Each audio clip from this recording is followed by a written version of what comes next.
Do you ever look at someone and just think, how the hell is this person ahead of me? And I don't mean this in a contemptuous way. It's not as if you mean them any sort of ill will, but you know for a fact that you might just be a little sharper than they are, that you pick things up faster, and that this person, yet somehow, is still the one who's buying cars, buying houses, maybe in better shape, or starting a family. And you sit back and ask yourself, hang on a minute. I'm explaining things to this guy. I give advice to this guy from time to time. Sometimes I need to help him read a menu at a restaurant. How is this going on? Right? And here's the thing. Yeah. You probably still think that the day where all of your potential is going to manifest into something real is right around the corner. And it's just a matter of time before it pops and they hand you the Oscar and you're walking down red carpets. Well, I'm here as somebody who had to face the reality that, as they say in the movie Fight Club, we all grow up and we're realizing that we're not movie stars. And I'm going to talk you through a little bit about how this realization really helped me to start to gain real progress after I, ate the frog, as they say, or swallowed the bitter pill. It is a trap that disproportionately catches out smart people. And by the end of this video, I'm going to tell you why it's happening, why it's not your fault that nobody told you about it, and most importantly, try and give you some pointers that have at least helped me for how you can go about making some progress to actually get out of it. But first, let me double check that I've got this right. You see, it might sound something like this. You had parents and teachers noticing that you were picking things up fast. You were naturally smart. Maybe you didn't really have to study that much and you would still get good grades. You had friends who definitely noticed whether you were just out in public or maybe when it came to talking to the opposite sex, it was just something that came a lot easier to you. You had compliments constantly getting fired at you, like, you've really only been doing this for 2 weeks? Wow, you're a natural. I haven't really seen anyone pick this up as fast as you. And then at a certain point, when it stops coming to you naturally and stops being easy and it starts to feel like more of a grind, something in you starts hunting for that next vehicle, just somewhere where you can get that early processed dopamine fresh on tap. You tell yourself that this is strategic, that you've maybe uncovered something and now you realize that there was a misalignment. You've probably even got a speech prepared. Let's be honest. It's not the first time that you've done this, okay? Before I go on, I want to make this very clear that this is not a go away and blame your parents video, okay? The parents who tried to instill confidence in you by telling you that you were capable, that you could do what you put your mind to, they were just doing the best they had with the information and the resources that they had available to them. Let's get something really clear. The problem is not even that you were told that you were smart or that you were capable. Okay. The real problem is that with everything in life, whether it's a career, whether it's a physique, whether it's, whatever it may be, any journey, there is always an ugly middle. Called a beginner, no problem. That's fine. Beginner has its own sort of charm. People cut you a lot of slack. And also the bar is set super low for expectations. So even if you just do, slightly above average, because you're a beginner, because you're so new to this, or because perhaps you're still young, then the, I guess, reward that you would get for that is massively outsized to the level of input that you had to put in to get that level of praise from people. And now, if we go to the flip side and we talk about being an expert, also amazing. Love it. Who wouldn't, right? You're respected. You're looked at as an authority in your field. You've probably won some awards, social recognition. Amazing. But the dangerous place is the middle because, well, that's where you have to suck publicly for an extended period of time. You're not really getting that slack cut for you anymore that you got when you were a beginner, and you haven't quite reached the level to where you're an expert. And so that's where you bail out. That's where you quit, and that's where you keep switching. I want to explain why this trap breaks you and why it is so dangerous. And there's two main parts to it. First, you have the concept of diminishing returns, which basically, if you don't know what that means, it means that when you do something, let's say an hour of work, you would make $50. Now, let's say that you do an hour of work tomorrow, but you only make $40. And then the next day, an hour of work, you only make $30. That's the same amount of work for less return, right? Now, with any sort of skill, you're going to learn the most amount that you will learn as far as how much you learn per unit of time in the first 20 hours, give or take, of learning any skill. And from there, you start to get diminishing returns, okay? That's the first thing. And so what happens is that because you learn that first 20 hours so quick, you get such a high ROI. But as you get into those diminishing returns, now you're not banking on intelligence or aptitude. Those hours that come later, they require consistency, grit. They require you to stick with it through the boring, through the mundane. So that's the first thing. The second thing is that you are not utilizing compounding vehicles or just the concept of compounding over time, right? Now, Einstein actually referred to this as one of the wonders of the world, the concept of compounding. Working harder, but then switching every 6 months, 12 months, 2 years is resetting your clock. And worse than that, it's not just resetting your clock, but let's say over the course of 6 years, right? That every 2 years you completely switched careers. So that would be 3 different careers and you invested 2 years apiece into each one. Okay. What you have to understand is that it's not that you invested 2 years into one career and then had you have just stuck with one of them, you would have invested 6 years. And you can say, well, yeah, I'd be 33% as far ahead as I would be if I had just gone the whole 6 year route. Not quite, because you're not factoring in for the compounding effect. So if you stick with something for 6 years as opposed to 2 years, right, that compounding starts to work in your favor. But because you're always changing things in such a short amount of time, it never really has a chance to pick up. It's kind of like a snowball rolling down a hill. So to tie this back, when you're looking at other people and thinking that this person might be a bit slower than me, maybe they're not as capable, right? There's maybe a mixture of things going on there. There's a little bit of your ego speaking. There's a little bit of envy or jealousy.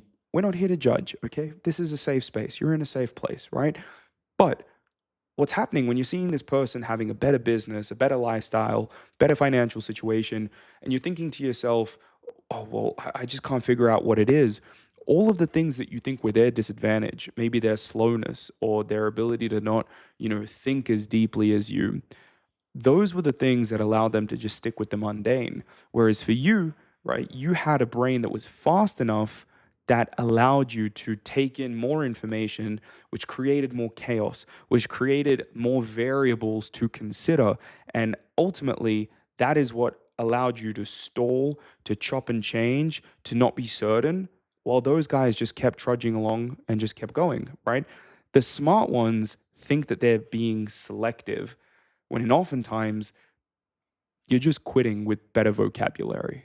Now, as promised, I'm going to tell you a bit about my own journey because I have spent a lot of my life going through this. I'm 26 years old as of making this video, and I would say for about a decade, for the early adolescence to early 20s stage of my life, I was massively stuck in this exact same trap, okay? My first sort of big phase in life was action sports. I got into skateboarding when I was like 9 years old. I was convinced I was going to be Tony Hawk. And after, however much time at the skate park, I saw some other kids on BMX bikes. I saw some other kids on scooters, and I wanted to try everything, right? But I was chopping and changing and showing up to the skate park, every so often with a different vehicle. And as a result, I never got great at anything. At best, I was like low level intermediate, right? Now, fast forward to when I was 15, I got into music. I still have a massive passion for it. I don't make it anymore, but I started by playing a few instruments, okay? Then I wanted to learn how to sing. Then I got into the world of music production. And then after making some beats, I wanted to start learning how to audio engineer everything. I just kept jumping around from thing to thing. And when you do all of that, as the saying goes, you're a jack of all trades, but a master of none. And so the guy who just played guitar for 10 years, or the guy who just played piano for 10 years, they're getting booked out. They're now getting paid. They're doing gigs because they just took advantage of that concept that we're going to get into, which is compounding. And so ultimately, with the whole "you're special," I got that a lot. And what it sounded like for me when I was young was, my mum telling me stories about, oh, when you were only 3 years old, you were having conversations with me that would get adults in public to turn around, or you were the, earliest on record to walk, in our circle of friends, or doctors and teachers and people telling her, hey, you're going to have a lot on your hands. He's a bright boy, so on and so forth. And I'm sure that a lot of this has probably been said in a similar way to you. Now, I want to make this crystal clear. This is not a tear on my mom. She's the best mom in the world, and she gave me everything that she could to try and, compensate and rectify for the upbringing that she had, which was a little bit more squashed and limited. It wasn't what she was saying to me, it was what I then did with that information and how I interpreted it that led to my lack of progress at the rate that I was at least expecting or hoping for. So, with that being said, here is the thing that took me embarrassingly long to learn, but ultimately allowed me to get out of this pattern. I had to realize that the people that I envied and that I was maybe even comparing myself to, it's not a matter of them being more intellectual or less intellectual, or more capable or less capable. It was a matter of them adding a brick every single day, every single week for years. And me realizing that as I would lay bricks, instead of seeing them work an 8-hour shift of laying bricks, let's say, and then they would knock off, I'd be like, no, I'm motivated. I'm going to do 12 hours. I would kill myself. But then I would go ahead and I would bulldoze the entire house down every 6 months while these guys would just keep laying it, right? And so that's the whole game, is that I was not investing into things that would compound for me, okay? I was chopping and changing drastically. But that's the whole game, is really picking something that is a compounding vehicle, because not all vehicles have the ability to compound for you, right? If you're going to park yourself in a cubicle in an office for the next 40 years, you're not going to get any sort of compounding. And I'll give you some examples of things that do compound, whether it's building a personal brand, building a social media page that is not a personal brand, but just maybe a theme page of some sort. It could be building your own business. It could be developing a skill that you can then eventually monetize when you get good enough. There's heaps of different examples of compounding vehicles, but ultimately you want to make sure that, one, you're in a vehicle which can compound, and two, you want to be in a position to where you're consistent. Above all else is consistency. That leads me to needing to serve you the bitter pill, right? So, open up, whatever. I'll start making airplane noises as I, pull the spoon towards you. But you need to understand something. There is no version of any sort of skill development or business development or physical development, anything of substance that matters in life, where you can skip the boring, mundane middle part. You might be able to do it more efficiently, but I will tell you, not just from my own experience, but from a lot of the successful people who I know, even the people who have the best physiques and fitness looks like their passion, or the best entrepreneurs and business looks like their passion. Everyone has days where they question what the hell they're doing, where they question if they should be doing it, where they don't feel like doing it, where their mind is yelling at them to not do the thing and to just fuck off for any plausible reason they could possibly think of. But they continue to follow through with the action, right? And so you do not need to feel like doing it.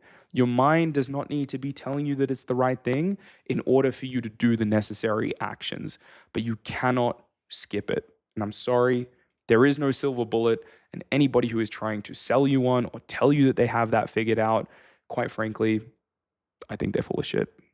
So pick a vehicle that you think plays to your strengths, plays to your interests, something that you could see yourself doing in 3, 5, 10 years from now, realistically, right? And that's why the concept of making content, for example, is interesting, because it can still compound while the topic of what you talk about or who you become can change over the years, right? But this is the part that you're not going to outsmart. And I hate to break it to you, there's a bit of an ego death that is going to be required here, but view it as you growing, not as you dying or wilting or finally giving in or admitting surrender. You need to view it as the necessary next step if you genuinely want to start making progress. Okay. If you want to sit there with potential, you need to understand that potential in and of itself is not a thing. There's no matter behind the concept of potential, right? It doesn't exist in and of itself.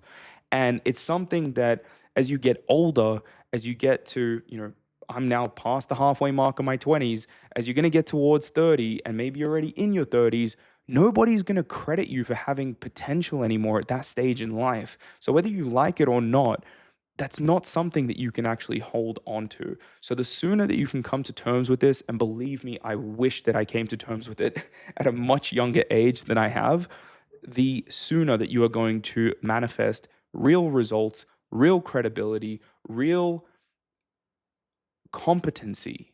But it is going to require you to grit your teeth a little bit and take on a new identity of being the person who doesn't have potential, who doesn't get all the compliments for being naturally capable at things, but being the person who now does the work when it's not sexy, when they don't feel like it, when they're not seeing results, but take on that identity of the person who just consistently shows up. And so, funny enough, that leads me to let you in on something I've been building. It's not quite ready for launch, so I'm not going to give it all away, but it's called praxis. Praxis is the noun between when knowing basically turns into doing or action. And I realized that most ambitious people, most capable people, they don't have a knowledge problem, they have an execution problem. One of my favorite quotes of all time is from Napoleon Hill, where he said, "Execution is the true measure of intelligence," right? So, inside of Praxis, I've been putting together all of the knowledge that I can find on exactly this, along with some adjacent stuff that supports it, to deliver the absolute best platform I can to help people who are in a situation like myself. Anyway, more on that another time. Going to get into it down the track. But if you're the smart one who can't work out why you're behind, you're probably not behind because you're incapable, because you're not smart enough, or because somebody else got luckier than you. It's because you're not taking advantage of compounding vehicles, you're not sticking with things, you're bulldozing down your entire house and all the bricks that you've laid and starting over every 6 to 12 months. So I'd encourage you to take a step back, understand that this is going to leave you in a much worse place if you continue down this path in another 3, 5, 10, 20 years from now.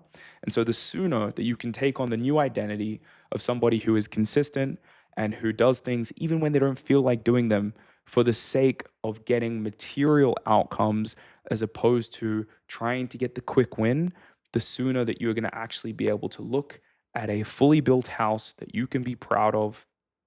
That's the whole game. And so I wish you well. Stay consistent, stay on target, go away, do some journaling, figure out what is that thing that you could actually see yourself doing. And then once you find it, stick with it.